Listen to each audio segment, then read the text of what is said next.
नमस्कार दोस्तों, मेरा नाम सोनू शर्मा। कल मैंने आपको हिंदी व्याकरण पढ़ाया था। हिंदी व्याकरण में मैंने वर्णमाला पढ़ाया था। वर्णमाला में केवल आपको स्वर कराया था, केवल स्वर। तो मैंने थोड़ा सा 5 मिनट के लिए थोड़ा सा रिवीजन करते हैं। वर्णमाला में सबसे पहले मैंने आपको बताया था कि वर्ण क्या होते हैं। भाषा की सबसे छोटी इकाई क्या होती है? वर्ण। भाषा की सबसे छोटी इकाई क्या होती है? वर्ण। वर्ण के बाद मैंने आपको बताया था कि ध्वनि। भाषा को बोलने का रूप क्या होता है? वो होती है ध्वनि। भाषा को बोलने की सबसे छोटी इकाई क्या होती है? वो होती है ध्वनि। और लिखने के हिसाब से लिखेंगे तो वर्ण। वर्णों के सार्थक समूह को क्या कहते हैं? शब्द। अब वर्णमाला में जैसे मैंने आपको कल कराया था स्वर। क्या कराया था? स्वर। स्वर के मैंने आपको 3 भेद कराए थे। पहला क्या कराया था? पहला कराया था मात्रा के आधार पर। इसका मात्रा के आधार पर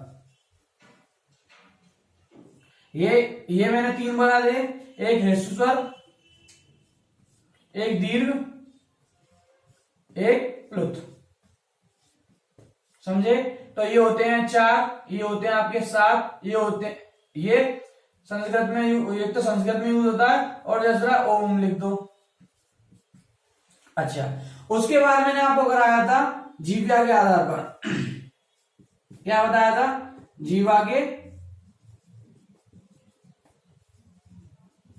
आधार पर। अब जीवा के आधार पर कितने हो गए आपके? केवल 2 होते हैं। जीवा के आधार पर 4 होते हैं आपके। एक दिन, एक अग्र होता है, एक मध्य होता है, एक आपका पश्च होता है। तो इसकी मैंने आपको ट्रिक भी कराई थी। उमा के पीछे आओ, उमा के पीछे आओ, आ को बीच से भगाओ। तो जैसे मैंने बताया था, आ का मतलब ये मध्य स्वर हो गया, उमा यानी कि ऊ, और आओ ये आपके हो गए पश्चर, और जो बचे वो क्या हो गए? आपके अग्रस्वर। आज हम बात करते हैं ओष्ठाकृति के आधार पर। क्या? ओष्ठाकृति के आधार पर।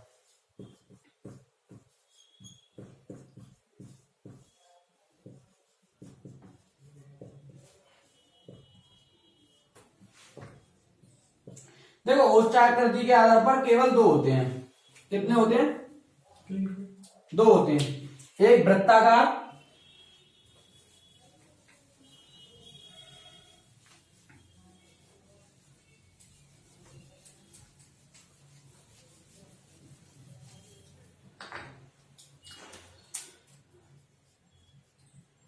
ओष्ठाकृति,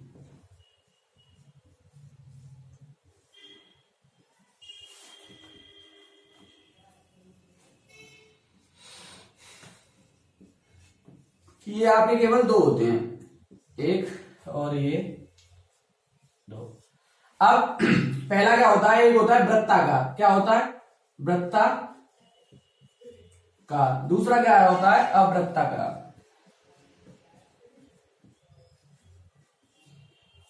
सबसे पहले क्या समझते हैं? ओष्ठाकृति। ओष्ठाकृति का मतलब होता है हमारे होठ। होठ के आकार क्या बनता है? वृत्ताकार का मतलब हो गया हमारे होठों का आकार गोल बनना। अवृत्ताकार का मतलब गोल ना बनना। तो आप बताओ उच्चारण करके देखते। जैसे ऊ और औ और औ, ये क्या हो गए आपके? ये हो गए वृत्ताकार। क्या हो गए? वृत्ताकार। और जो भी आपके बचे,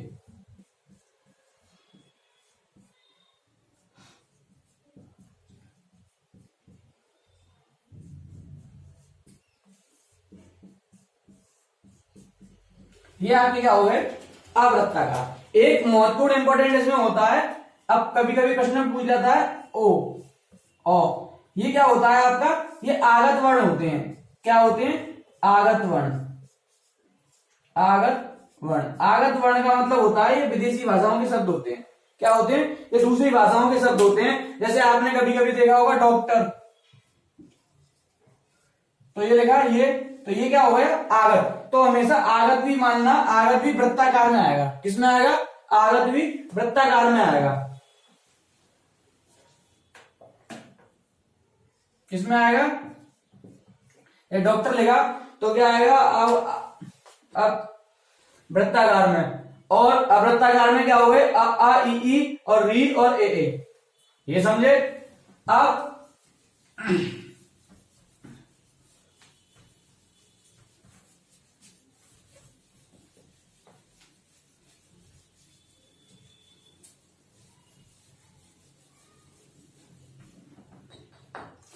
इसके बाद मैं आपका स्टार्ट करता हूं व्यंजन। क्या कर रहा हूं? व्यंजन। देखो मैंने व्यंजन की डेफिनेशन कल करा दी थी। व्यंजन में क्या होता है? जो वर्ण स्वरों की सहायता से बोले जाते हैं। जो वर्ण स्वरों की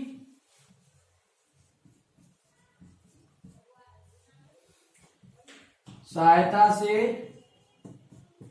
बोले जाते हैं।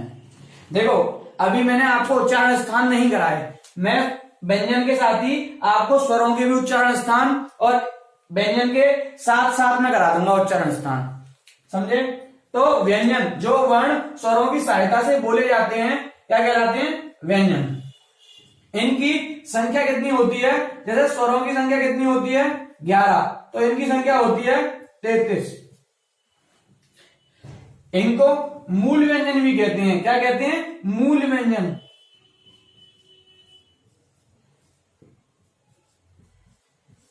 अगर आपसे पूछ ले मूल व्यंजन कितने होते हैं, तो वो होते हैं 33। कितने होते हैं?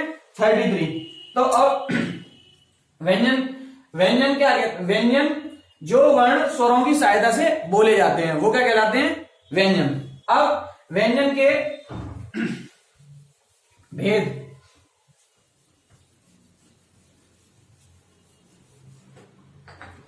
देखो व्यंजन क्या होते हैं?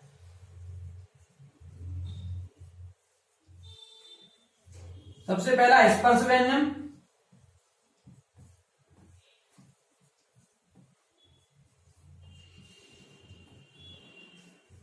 दूसरा अंतस्थ,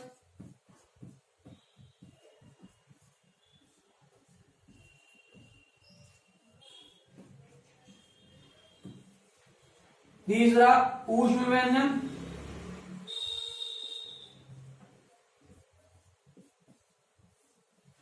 और एक होता है संयुक्त व्यंजन। क्या? संयुक्त व्यंजन।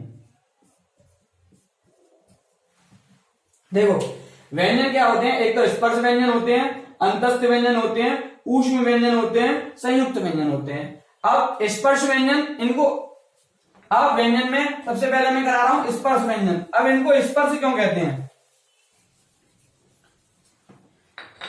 स्पर्श व्यंजन इसलिए कहते हैं क्योंकि यह वायु हमारे जो बोलने उच्चारण स्थान होते हैं उनसे टकराकर हो जाती है। जैसे कंठ, तालु, मूर्धा, दंत, ओष्ठ।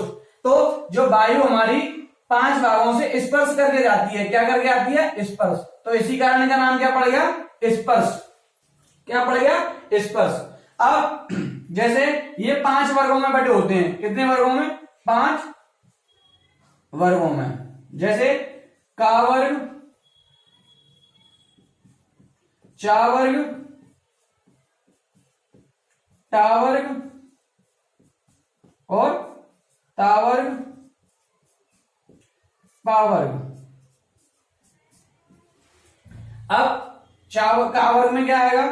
क, ख, ग, घ, य, च, छ, ज, झ, य, ट, ठ, ड, ढ, ढ, त, थ, द, द, ध और न। आपका प, फ, ब, भ और म। जैसा कि आप देख रहे हो, जैसे ये होते हैं आपके स्पर्श व्यंजन, का वर्ग, चा वर्ग, टा वर्ग, ता वर्ग, पा वर्ग। तो देखो आप देखा, इसमें 5, इनमें 5, इनमें 5, इनमें 5, इनमें 5, इनमें 5, टोटल कितना हो गया 25। अब देखोगे 5 इंटू 5 तो कितने हो गए 25, यानी कि 5 का स्क्वायर। स्क्वायर के कारण क्या हो गए, ये वर्गीय व्यंजन हो गए। इनको क्या कह सकते हैं आप, इनको वर्गीय व्यंजन भी कहते हैं। क्या कहते हैं, वर्गीय व्यंजन। इनको ही वर्गीय व्यंजन भी कहते हैं, क्योंकि ये 5 वर्गों में बटे होते हैं, का वर्ग, चा वर्ग, टा वर्ग, ता वर्ग और पा वर्ग। इसी कारण इनको क्या कहते हैं, वर्गीय व्यंजन कहते हैं। कितना आया,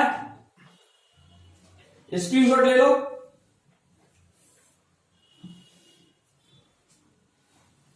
अब देखो उसके बाद आपके आते हैं अंतस्थ व्यंजन।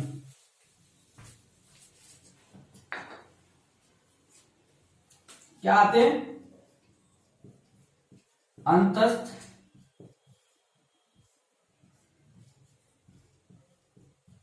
व्यंजन। देखो कभी कभी क्या है, भूल जाते हैं कि अंतस्थ व्यंजन कौन से होते हैं। तो मैं आपको बताऊं, ये होते हैं य, र, ल और व। अब इनको याद करने की ट्रिक, भाई प्यार में अंत हो जाता है, किसमें, प्यार में अंत हो जाता है। क्या हो जाता है, अंत। अंत से क्या हो गया, अंतस्थ। प्यार मतलब य, र और ल, व आया में, यानी प्यार मतलब लव आया में।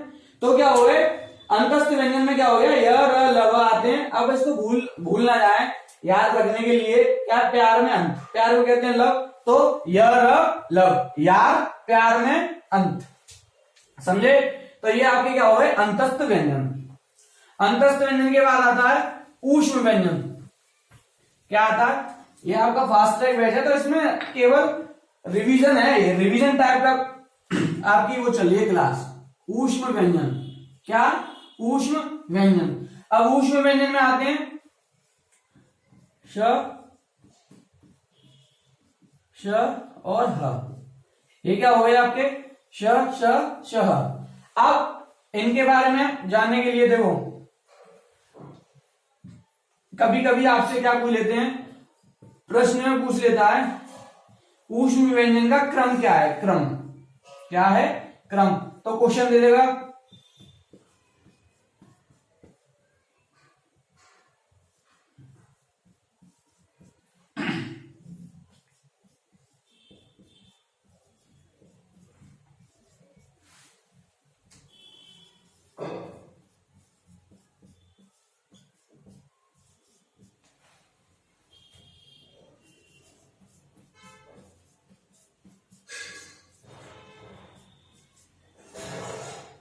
तो हमें ज्यादातर प्रश्न में क्रम पूछ लेते हैं कि ऊष्म व्यंजन का क्रम क्या है। ऊष्म व्यंजन क्या होता है कि जब हम वायु से उच्चारण करते हैं, व्यंजनों का जब उच्चारण करते हैं, तो हमारी जो क्या कहते हैं वायु, वो गर्म होकर निकलती है, गर्म, क्योंकि रगड़ा खाती है, रगड़ने के कारण क्या हो जाता है, वो गर्म निकलती है। तो श, श, श, ह।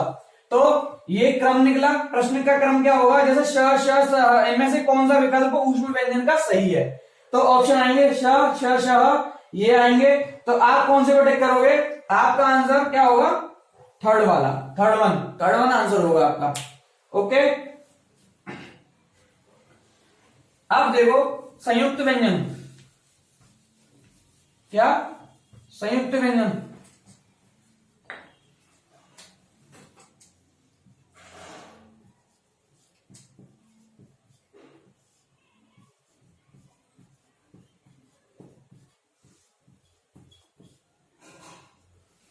संयुक्त व्यंजन। अब संयुक्त व्यंजन होते हैं छ, त्र, ज्ञ और आपका श। अब छ कैसे बनेगा, क प्लस श प्लस आ, और इन दोनों को मिला के ऐसे भी लिख सकते हो, क प्लस स। अब ऐसी त्र कैसे बनेगा, त प्लस र प्लस अ। ज्ञ कैसे बनेगा, ये बनेगा ज प्लस ज्ञ प्लस अ। श कैसे बनेगा, श प्लस र प्लस अ। तो देखो अभी तक ज्यादातर प्रश्न में यूपी टेट में एक तो ये वाला प्रश्न पूछा गया है और एक वाला ये वाला लगभग आपके ये भी प्रश्न में आ चुका है कि संयुक्त व्यंजन छ किन किन वर्णों से मिलकर बनता है। तो उसका क्या हो गया, क प्लस सा। अब ध्यान रखना, अगर आपने यहां से हलंत हटा दिया तो ये ता नहीं बनेगा, फिर ये क्या बन जाएगा, ये बन जाएगा तर। क्या बन जाएगा, तर। त्रा नहीं बन पाएगा। अगर आप यहां हलंत लगाते हो और यहां भी हलंत लगाते हो और यहां आ हटा देते हो तो आपका ये क्या बन जाएगा, ये बच्चा क्या बन जाएगा, ता और रा। ये भी आधा बनेगा, तो ये भी कोई वर्ण नहीं बनेगा। यानी कि आपको पता ही है व्यंजनों का उच्चारण बिना स्वरों से नहीं होता है, तो यहां आपको स्वर लगाना ही पड़ेगा, तभी आपका ये संयुक्त व्यंजन बनेगा। ओके, समझे? इधर तक, यहां तक कोई दिक्कत किसी को? चलो सही है। अब देखो, एक प्रश्न में हमेशा आता है अर्धस्वर। अर्धस्वर क्या होते हैं, क्या होते हैं, अर्ध स्वर। ये इंपॉर्टेंट क्वेश्चन है, ये रीट में भी आया था, ये रीट में आया था और एच टेट में भी आ चुका है और यूपी टेट में भी। के अर्धस्वर होते क्या है, अर्धस्वर, अर्धस्वर का मतलब क्या होता है, आधे स्वर। जैसे ये होते हैं व और य, क्या होते हैं, य और व। जैसे आपने देखा होगा, आपने गुड़ संधि पढ़ी होगी, गुड़ी गुड़, गुड़ संधि। अब गुड़ संधि में क्या होता है, ई प्लस अन्य स्वर, कोई भी अन्य स्वर हो जाता है तो वो या बन जाता है। क्या बन जाता है, या। अब और उ प्लस अन्य स्वर होता है तो वो क्या बन जाता है, व। जैसे अगर यहां सपोज करो अन्य स्वर में ई हुआ तो वी बन जाएगा, अन्य स्वर में यहां उ हुआ तो यू बन जाएगा। तो समझे, इनको व और य और व को क्या कहते हैं, अर्धस्वर। क्या कहते हैं, अर्धस्वर। अर्धस्वर क्या कहते हैं, क्योंकि ई के बाद कोई भी अन्य स्वर आता है तो वो क्या बन जाता है, य, और उ के बाद कोई भी अन्य स्वर आता है तो उ का परिवर्तन होता है। किसका परिवर्तन होता है, ई और उ। तो ई से क्या बनेगा आपका, ई से क्या बनेगा आपका, ई से बनेगा य और उ से क्या बनेगा आपका। तो समझे, इनमें स्वर मिले हुए हैं ना, तो ये क्या हुए, अर्धस्वर।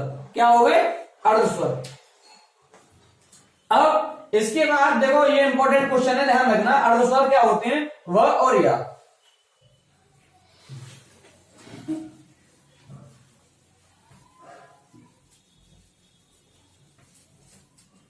देखो, एक हमारे एक आते हैं लुंडित, लुंडित,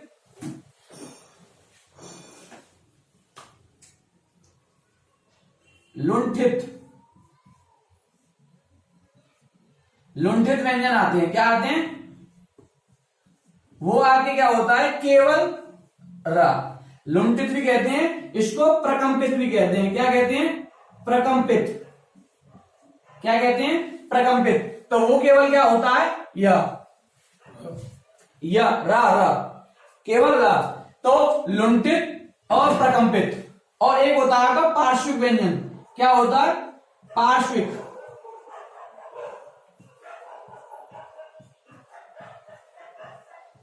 पार्श्विक व्यंजन में क्या आ गया आपका, ये इंपॉर्टेंट है। पार्श्विक व्यंजन में केवल ला। तो इसको याद करने की टिक क्या रहोगे, देखो ये देखना, पा, पाल, यानी कि पाल। क्या हो गया, पाल। तो पार्श्विक व्यंजन क्या होते हैं? प और ल, पाल। तो पार्श्विक व्यंजन क्या हो गया? केवल ला। और देखो इसमें प्र और लू आ रहा, तो ये बन गया प्रकंपित और लुंठित व्यंजन क्या हो गए आपके? रा। यहां तक किसी को दिक्कत? प्रकंपित और लुंठित व्यंजन क्या हो गए आपके? रा।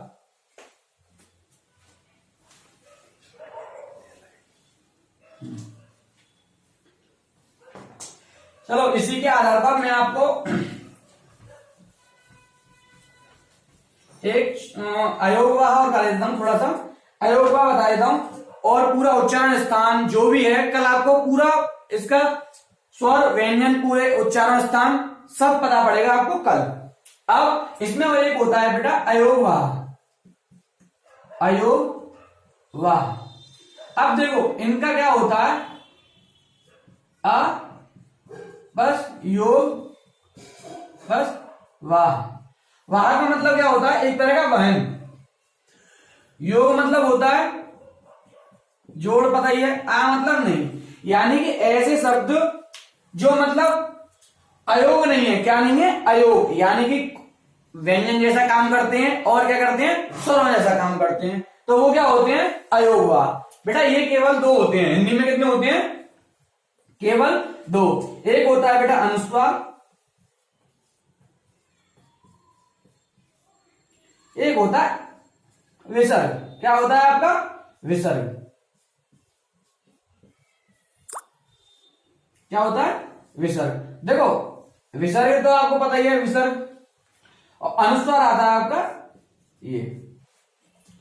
अब कभी भी ध्यान रखना, अयोगवाह, अयोगवाह कभी भी बिना स्वर के नहीं आते। बिना स्वर के क्या नहीं आते? हमेशा अयोगवाह कभी नहीं आते। बिना अयोगवाह कब आएंगे? जब स्वर होगा। क्या होगा? स्वर। जैसे मैंने लिखा, जैसे मैंने कर दिया ऐसे, तो ये कभी अयोगवाह गलत है। हमेशा क्या होगा? ऐसे। ये स्वर सहित, यानी कि जब तक स्वर नहीं होगा अयोगवाहों का प्रयोग नहीं हो सकता। जब तक स्वर नहीं होगा तब तक अयोगवाहों का प्रयोग नहीं हो सकता। एक इसी में ही होता है अनुनासिक। क्या होता है? ये थोड़ा सा बता रहा हूं। अनुनासिक,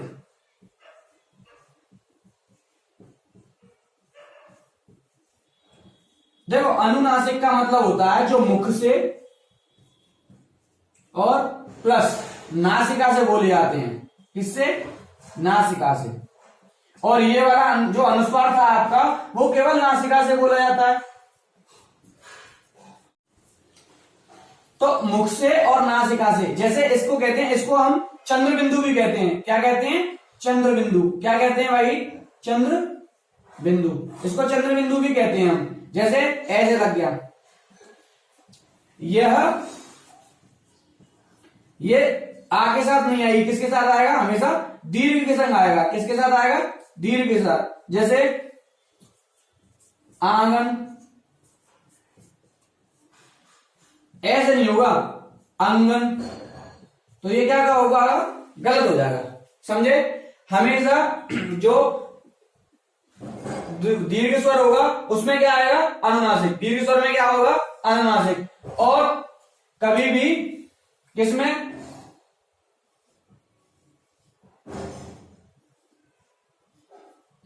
अंगन। तो अंगन समझे? एक होता है दीर्घ स्वर में किसका यूज होगा बेटा? अनुनासिक का। किसका होगा? अनुनासिक का। अब और चैनल को सब्सक्राइब कर दो, लाइक कर दो, और क्या कहते हैं, धीरे धीरे हम आपका पूरी क्लास लेंगे। ये आपका फास्ट ट्रैक केवल रिवीजन है। मैं चाहता हूं कि आपका ये कल करा के आपके कल प्रैक्टिस परसों से प्रैक्टिस शुरू हो जाएंगी। तो मेरी संभावना यह है कि पूरा पेपर फंस जाए। और लाइक एंड शेयर करें और अपनी कमेंट में बताएं कि आपको क्लास कैसी लग रही है। ओके, थैंक यू, धन्यवाद।